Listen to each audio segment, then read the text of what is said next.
Hidroponikamizga hozir qish fasli bo'lgani uchun 5 litr sovuq suvga 3 litr qaynoq qo'shib iliq suv qilib sepamiz.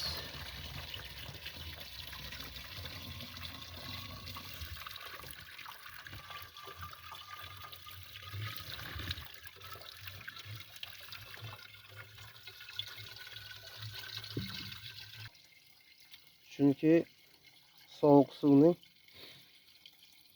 bug'doylarimizning o'sishida juda katta salbiy ta'siri bor.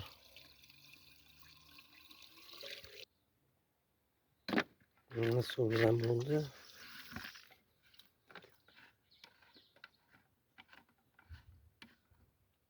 Endi sepamiz gidroponikamizga, iliq suv bo'ldi. Assalomu alaykum yurtdoshlar. Bugun 31-dekabr 2025-yilimizning so'nggi kunlari. Bugungi videomiz yana gidroponika haqida bo'ladi. Kommentariyalarda savollar yozishibdi aka-ukalarimizdan. Qanaqa suvdan foydalanasiz, iliq suvmi, sovuq suvmi deb yozishibdi. Shu to'g'risida bir ozgina ma'lumot berib o'tmoqchiman. Men suvni iliq suvdan foydalanaman. Chunki sovuq suvdan foydalanganimda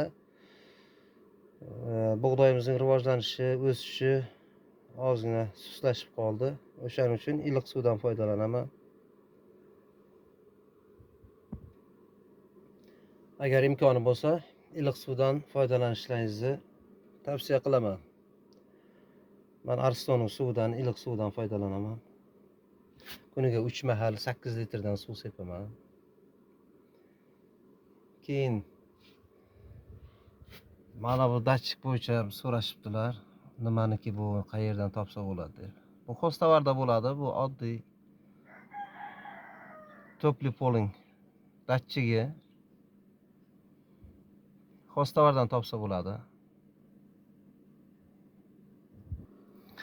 Hozir gidroponikamizning mana shu paddonni olamiz. Tayyor bo'lgan bu. Bugungi mollarimizning, sholvararimizning payogi. Hozir olib, shuni beramiz mollarimizga.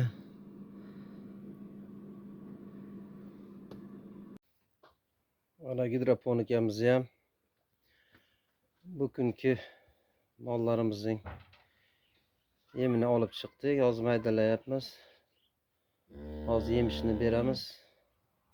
Kuzatib boringlar.